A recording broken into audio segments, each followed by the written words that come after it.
Hola amigos, ¿qué tal? Stuart here from Spain Speaks with an update video today. We'll go through some of the main newspapers as we have been doing in recent times. Check out what is happening in the press at the moment. We'll have a look at El Mundo, El País, El Confidencial, RTVE, the state broadcaster, and then at the end of the video we'll go into the comment section and see what is happening there.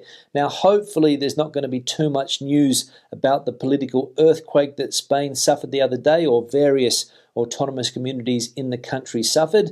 I imagine that it's going to be still on the front pages of most newspapers, but we'll try to find some different news today if possible. So let's get into the news. And as we can see, the majority of the stories on the front page are related to the political turmoil in the country at the moment. We can see there at the top of the page a story about Murcia and how the PP has reached an agreement with the members of the Citizens Party so that the motion of no confidence fails. And if we have a look at this headline on the left, 4M Partido Popular polls indicate that Ayuso will be able to form a government in Madrid with external support from Vox. So we'll get the politics out of the way early in the video. We all know that the other day down in Murcia there was a vote of no confidence against the PP party by the Citizens Party. Those two parties are in power down there, or they were in power in Murcia in a coalition, and the Citizens Party decided to switch their allegiance to the PSOE because of all of the different corruption scandals and problems that Murcia has had over the last few months. That set off a series of shockwaves around the country because there are various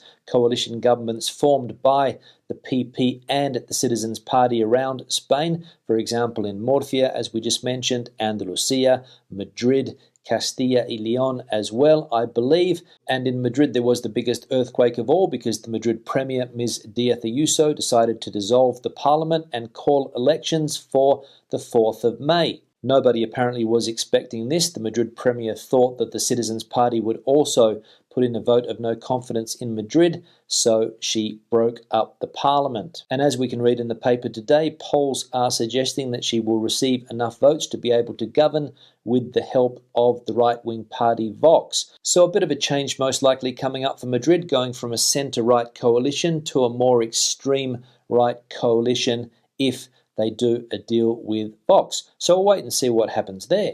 Now we'll go back into the news and look for something else to talk about. We'll have a look at this one here. We'll click on that one about the British variant of COVID-19. And we can see this headline: the British variant of COVID-19 now exceeds 60% of the cases in Madrid, and they have also detected a new case of the Brazilian variant. And we'll also have a look at this article here about a new vaccine that was approved yesterday by the European Union, the Janssen vaccine, and this interview with their global head of vaccines at Janssen. And she says that our vaccine has shown high efficiency also against the Brazilian and South African variants. So another vaccine here in Europe given the green light, the Janssen vaccine by the Johnson & Johnson company, and the representative of the company saying there that it is efficient against different variants of COVID-19. So what do we have now? We have the AstraZeneca, we have the Moderna vaccine, we have the Pfizer vaccine, and now this one. So 4 vaccines. So hopefully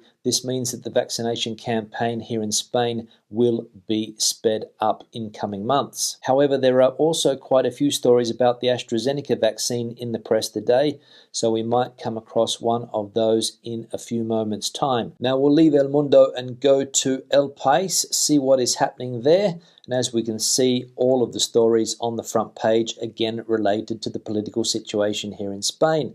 So we'll see if we can find something else. And we'll click on this one about Madrid and whether or not they're going to close their borders at Easter time and also for that San Jose long weekend. And we can see here that Madrid agrees to close over those holiday periods, but will appeal the measure. The Madrid community insists that in the 3 precedents in which mobility was limited, there was an increase in coronavirus cases in the region. So the Madrid community agreeing to close, just like all the other autonomous communities on mainland Spain.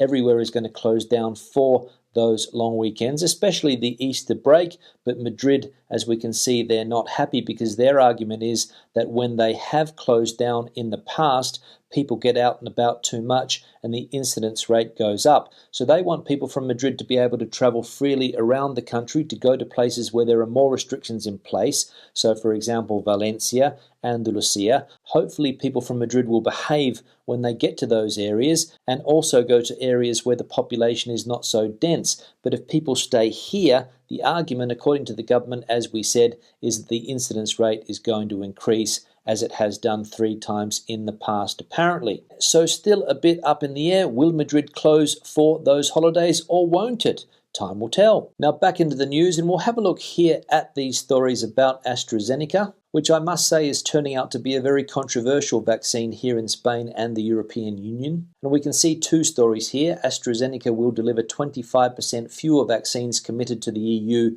a month ago. And another story just below, Spain has already administered the withdrawn AstraZeneca vaccines in 10 European countries. So the AstraZeneca vaccine back in the headlines again today, because as we know, various countries in the European Union suspended the use of that vaccine yesterday, or maybe the day before, not exactly sure when, because of various people having health issues after receiving doses of this vaccine. I think the problem was related to thrombosis, not 100% sure, but I think that was what was being reported in the press here, and I think there are some parts of Spain that have suspended the AstraZeneca campaign, or at least that particular batch of the doses, which as we saw are in Spain. They have already been administered around the country. Haven't heard of any health complications. The European Union, I believe, came out today and said that there's no reason, in their opinion, for countries to stop injecting the AstraZeneca vaccine, but some countries, as we have seen, are preferring to do that. Now we'll leave El País, go to El Confidencial, we'll go past the advertisement,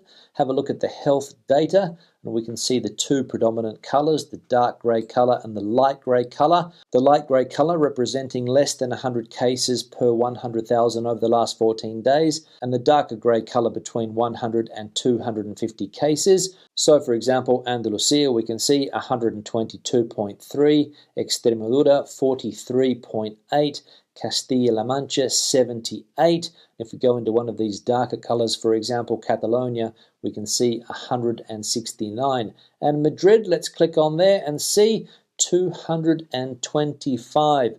So the worst area on mainland Spain, but as I said before, they want to keep their borders open. And we can also see some information about the vaccine campaign just below, and we can see vaccine doses that have been received here in Spain, 6.6 million, administered 5.1 million, and people that have received both doses of the vaccine, 1,500,000. Now we'll leave El Confidencial, go to RTVE, see what's happening there. And we can see the main article in the center of the page, Un año de bulos, so a year of hoaxes in a state of alarm from health to politics. And the state broadcaster looks at some of the different hoaxes that we have had in Spain over the last year or so. And let's be honest, there have been lots and lots of hoaxes, lots and lots of fake news, lots and lots of different theories that people have put forward. On this channel, for example, the comment section over the last year or so has been full of people putting forward different theories. I don't know how many times I have been called a sheep. I don't know how many times people have told me to look for the truth,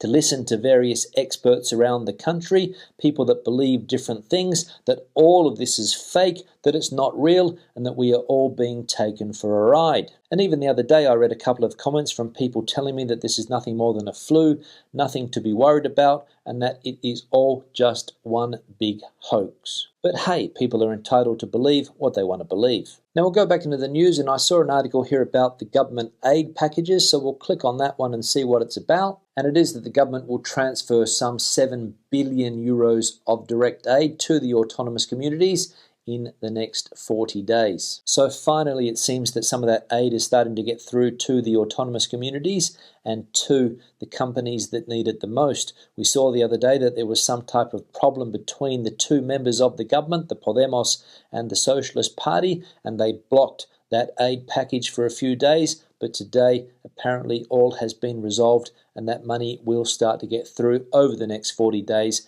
as we have seen some 7 billion euros of aid for small and medium companies and also the self-employed. So some good news there to end the news. Now let's go into the comment section and see what is happening there. And we'll have a look at this one here from My Media. Isn't there some sort of centralized department that can pull Madrid into line? I don't know how Spanish government works. Yeah, My Media, thanks for the comment, obviously referring to all of the problems that we have had in Spain with the different autonomous communities, and especially the rebellious autonomous community that is Madrid. One of the main issues here in Spain is that the country has been decentralizing over the last 40 years or so. Remember that before democracy came to Spain, it was a very centralized state. Everything was controlled from Madrid, and over that 40-year period, power was given to the regions, the 17 autonomous communities that we now have, plus 2 autonomous cities in the north of Africa, Ceuta and Melilla. 2 of the main services in the country, health and education, belong to the autonomous communities, and every year it seems more and more power is decentralized. Does the central government have the power to pull these regions into line if they get out of line? The answer is yes. We saw a couple of years ago how the central government used a power called Article 155 to take control of Catalonia. And there was also something similar here in Madrid last year between the central government and the Madrid government. The central government thought that the health situation in Madrid was pretty bad. They wanted to close some things down or bring in some type of restrictions. Madrid didn't want to do that, so the central government imposed itself on the Madrid community. It wasn't similar to what happened in Catalonia, but it was an example of how the central government can use its power over the autonomous communities in this country. So the answer is yes, the central government does have the power, but they just don't use it very often. On that note, I'll start to wrap the video up. Questions and comments, please leave them in the section below. Debate the situation out as you normally do. Give it a thumbs up if you liked it, thumbs down if you didn't. I'll see you in the next one. Hasta luego.